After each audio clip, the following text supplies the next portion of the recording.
Horror कहानियाँ थी। गाना। आज 20 सालों बाद रमेश अपनी दुल्हन नैना के साथ अपने गांव के अपने पुराने घर आता है। सभी लोग बहुत खुश थे। रूपा भी अपनी बहू का स्वागत करने में लगी थी। पर ये क्या, रूपा जैसे ही अपनी बहू की आरती उतारने जाती है, अचानक से तेज हवाएं चलने लगती है। घर की लाइट चली जाती है और आरती का थाल का दीपक बुझ जाता है। माँ, ये सब क्या हो रहा है? अचानक से ये मौसम कैसे बदल गया? अरे बेटा, ये गांव है। गांव में अक्सर ऐसा ही होता है। किसी भी वक्त मौसम बदल जाता है और कभी भी लाइट चली जाती है। दीपाली बेटा, किचन से मोमबत्तियां तो ले आ। रूपा के कहने पर दीपाली किचन में मोमबत्ती लेने जाती है। लाइट ना होने की वजह से घर में काफी अंधेरा था, इसलिए दीपाली अपने फोन का टॉर्च ऑन करती है और टॉर्च ऑन करते ही उसे महसूस होता है जैसे कोई उसके सामने से गुजरा हो। मुझे ऐसा क्यों महसूस हुआ कि मैंने अभी यहाँ किसी को देखा? क्या सच में यहाँ कोई था या ये सिर्फ मेरा वहम था? अरे दीपाली बेटा, मिले कि नहीं मोमबत्ती? हाँ माँ, बस अभी लाती हूँ। दीपाली सारी बातों को भूलकर मोमबत्ती जलाती है और जैसे ही मोमबत्ती लेकर वापस बाहर जाने के लिए पीछे मुड़ती है तो उसके सामने एक 10 साल की छोटी बच्ची खड़ी होती है। उस बच्ची की एक झलक देखते ही दीपाली डर जाती है और जोर जोर से चिल्लाने लगती है। तभी अचानक से लाइट आ जाती है। दीपाली की आवाज सुनकर शंकर और छोटा भाई पवन उसके पास पहुंचते हैं। क्या हुआ दीपावली बेटा? पापा, मैंने किसी को देखा। दीदी यहाँ पर कोई नहीं है। अंधेरे में वहम हुआ होगा आपको। अब चलो, दरवाजे पर भैया भाभी कब से खड़े हैं। दीपाली भी इसे अपना एक वहम समझकर सबके साथ बाहर चली जाती है, जहां वो लोग अपनी भाभी का स्वागत करते हैं। नैना अपने पैरों से कलश को गिराकर थाल में पैर रखती है और घर के अंदर जाती है। सब घर के अंदर चले जाते हैं। भाभी, मैं आपकी ननद नहीं, आपकी छोटी बहन और फ्रेंड की तरह हूँ। इसलिए कभी भी आपको ये लगे कि भैया आपको सता रहे हैं तो आप उनकी शिकायत मुझसे कर देना। भाभी भैया की शिकायत करे या ना करे, पर मुझसे और माँ से तेरी शिकायत जरूर करेगी। सभी आपस में बैठकर हंसी मजाक कर रहे थे। नैना भी घूंघट किए अपने बिस्तर पर बैठी थी। वो सब आपस में बात कर ही रहे होते हैं कि तभी उन्हें एक अजीब डरावनी आवाज सुनाई देती है और कमरे की खिड़की अपने आप ही खुल जाती है। मुझे इसीलिए गांव पसंद नहीं। गांव में ऐसी ही डरावनी आवाजें आती हैं। मैंने तो सुना है गांव में बहुत सारे भूत भी होते हैं और इस मौसम को पता नहीं क्या हो रहा है। मुझे तो बहुत डर लग रहा है। मैं तो अपने कमरे में जा रही हूँ सोने। बाय भाभी, हम कल बात करेंगे। अब सब अपने कमरे में सोने चले जाते हैं। नैना अपने कमरे में बिल्कुल अकेली थी। कुछ देर बाद रमेश अपने कमरे में आता है और देखता है कि नैना खिड़की के पास खड़ी होकर बाहर की ओर एक टक नजरें लगाकर देख रही थी। क्या हुआ नैना? बाहर क्या देख रही हो? मैं बाहर का मौसम देख रही हूँ रमेश जी। इस मौसम को देखकर ऐसा लग रहा है जैसे आज कोई अपना बदला लेने के लिए आया है। तुम क्या बोल रही हो? मेरी कुछ समझ में नहीं आ रहा। और वैसे भी रात काफी हो चुकी है, अब हमें भी सो जाना चाहिए। चलो। इतना बोलकर रमेश सोने के लिए बिस्तर पर लेट जाता है, पर नैना अब भी खिड़की के पास ही खड़ी होती है। रमेश के सो जाने के बाद नैना अपनी सास के कमरे में जाती है और अपनी सास के पास बैठकर रोने लगती है, जिसे सुन सास की नींद खुल जाती है। बहू, अरे क्या हुआ बहू? तू इतनी रात को यहाँ मेरे कमरे में बैठकर रो क्यों रही है? मम्मी जी, आपने मुझे क्यों नहीं अपनाया? आपको पता है, आपकी वजह से मुझे और मेरे परिवार वालों को गांव वालों के कितने ताने सुनने पड़े। तू मेरी बहू नहीं है? कौन है तू? मम्मी जी, मैं आप ही की बहू हूँ। आपने मुझे अब भी नहीं पहचाना? इतना बोलते ही नैना की आंखें लाल हो जाती हैं। वो जोर जोर से हंसने लगती है। मौसम का रुख बदल जाता है।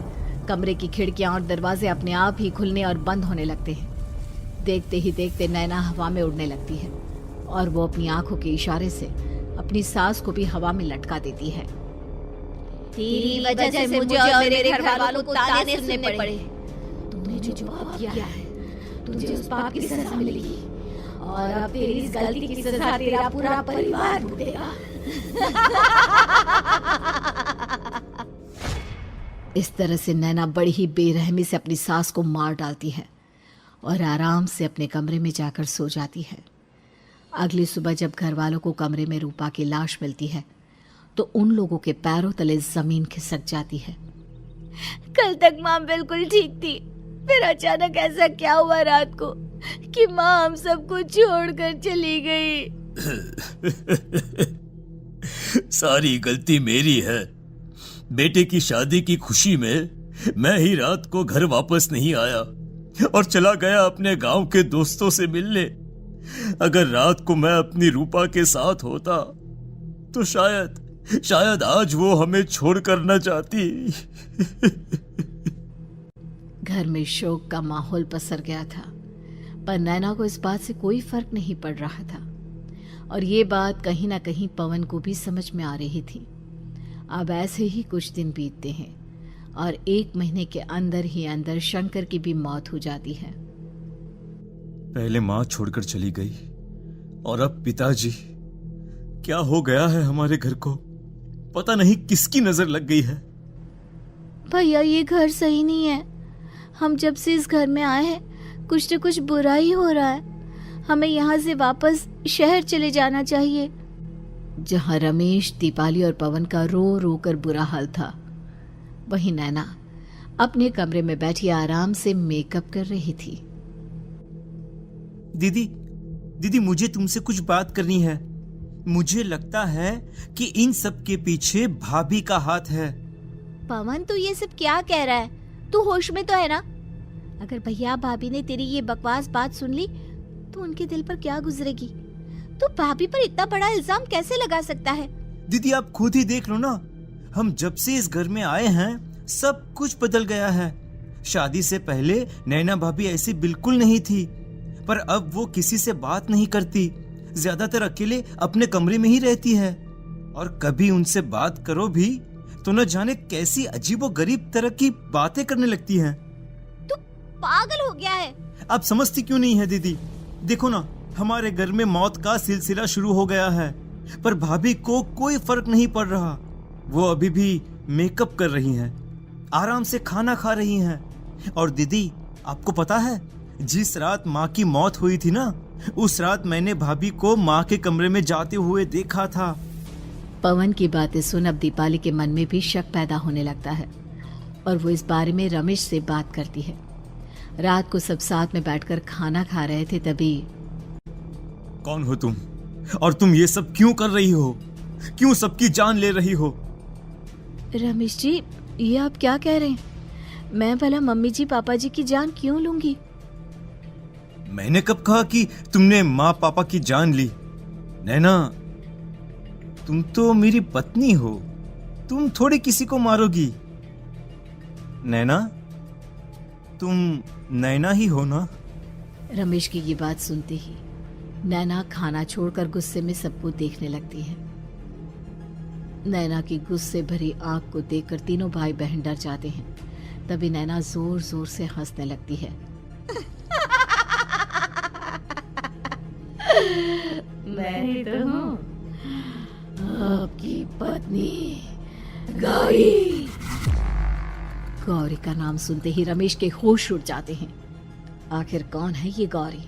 क्या है इस घर और घर वालों का राज?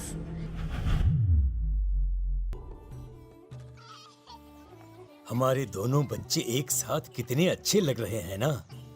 हाँ, कितने अच्छे दोस्त हैं दोनों। बस बड़े होने के बाद भी इनकी ये दोस्ती बनी रहे तो बच्चे कितने खुश रहेंगे। मैं क्या सोच रहा था कि क्यों ना हम अपनी दोस्ती को रिश्तेदारी में बदल दें। मैं अपने बेटे रमेश की शादी तेरी बेटी गौरी से करना चाहता हूँ।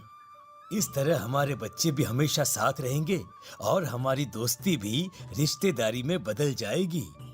शंकर की इस बात से उसके दोस्त को बहुत अच्छा लगता है और वो अपनी बेटी की शादी रमेश से करवाने के लिए तैयार हो जाता है। बहुत जल्द दोनों परिवार मिलकर बचपन में ही रमेश और गौरी की शादी करा देते हैं। अरे शंकर, अपने बच्चों की शादी करवा कर हमने अपनी दोस्ती को रिश्तेदारी में बदल तो लिया, पर मैं चाहता हूं कि अपनी गौरी का गौना 2 साल बाद करूं, ताकि वो थोड़ी समझदार हो जाए। अरे हाँ दोस्त, बिल्कुल, हमें कोई दिक्कत नहीं है। इसी तरह समय बीतने लगता है। समय के साथ शंकर का कारोबार तरक्की पकड़ लेता है और 2 साल बाद शंकर अपने पूरे परिवार के साथ शहर में शिफ्ट होने की तैयारी कर लेता है। जब यह खबर उसके दोस्त को पता चलती है तो वो शंकर से बात करने उसके घर जाता है। शंकर, 2 साल पूरे हो चुके हैं और अब तू शहर भी जाने वाला है।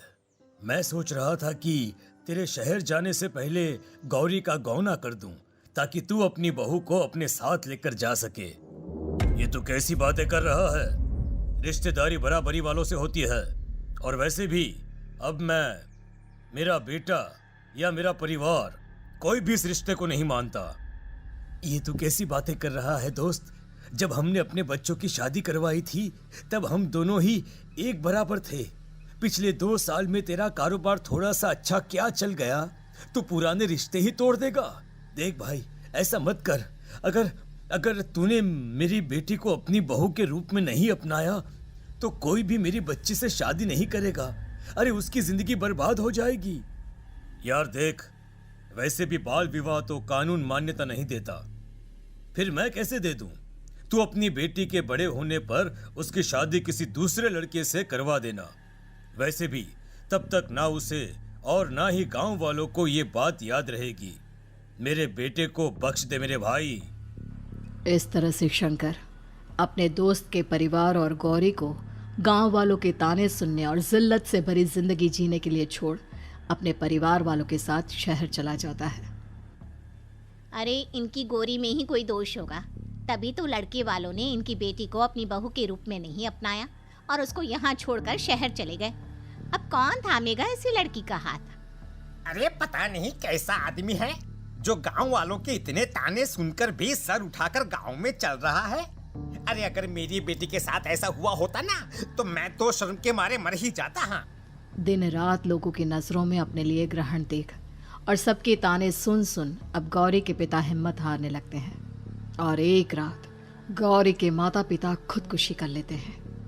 ये सदमा गौरी भी सहन नहीं कर पाती और उसकी भी मृत्यु हो जाती है।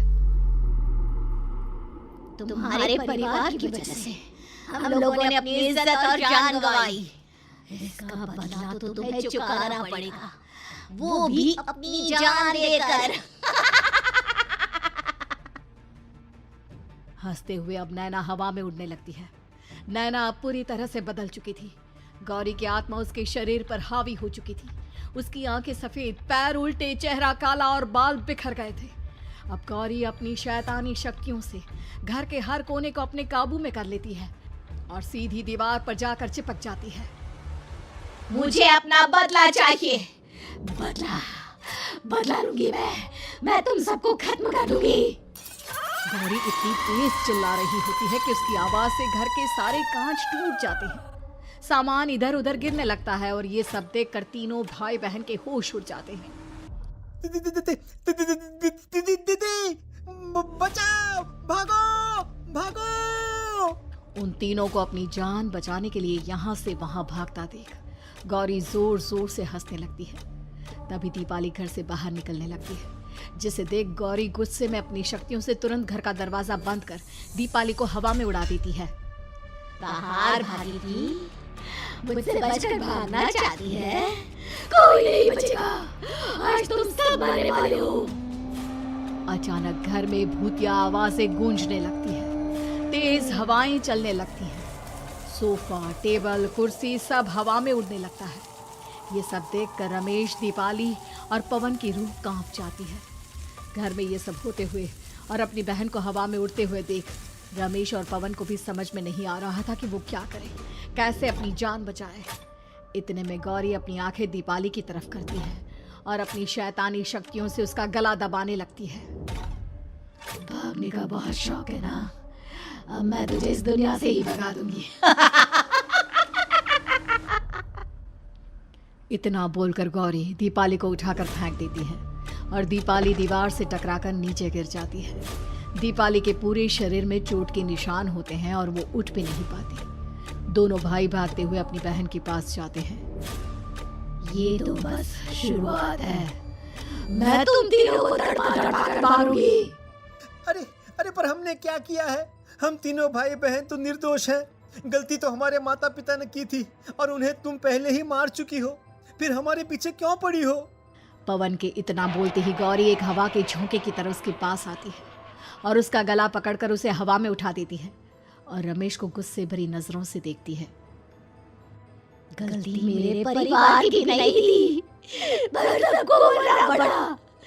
मैं किसी को नहीं छोड़ूंगी। गौरी पवन को हवा में उछाल देती है, जिस पर कमरे की छत से टकराकर जमीन पर आकर वो गिरता है। उसके सर और शरीर पर जगह जगह चोट लग जाती है और खून बहने लगता है, जिसे देख अब रमेश से चुप नहीं रहा जाता। गौरी, तुम्हारा गुनहगार मैं हूँ। तुम्हारी शादी मुझसे हुई थी। अगर तुम्हें बदला चाहिए तो मुझसे लो। मेरे भाई बहन को छोड़ दो। तुम मुझे मार दो। मरना तो सबको पड़ेगा। अरे पर इसमें उन दोनों की कोई गलती नहीं है। प्लीज, मैं मानता हूँ कि तुम और तुम्हारे परिवार के साथ जो कुछ भी हुआ वो गलत था, पर गौरी, मैं प्लीज मेरे भाई बहन को छोड़ दो। उन्हें तो इस बात के बारे में कुछ भी पता नहीं है। उनका इस सबसे कोई लेना देना नहीं है। तुम और तुम्हारा परिवार यही चाहता था ना कि मैं तुम्हें अपना लूं। उस समय मैं बच्चा था। मेरे पास इतनी समझ नहीं थी, पर आज मैं तुम्हें तुम्हारे इसी रूप में अपनाता हूँ। मेरे साथ जो करना है कर लो, बस मेरे भाई बहन की जान बख्श दो उनकी जान। रमेश की ये बात सुनकर गौरी का गुस्सा थोड़ा शांत होता है। ठीक है, मैं तुम्हारे भाई बहन को नहीं मारूंगी, पर तुम्हें मरना होगा और तुम्हारी आत्मा को मेरे साथ शादी करनी होगी। मुझे मंजूर है। अब रमेश गौरी के साथ छत पर जाता है और छत से नीचे को जाता है। रमेश के मरते ही गौरी उसकी आत्मा को अपने साथ ले जाती है और इस तरह से रमेश खुद मरकर अपने भाई बहन को बचा लेता है।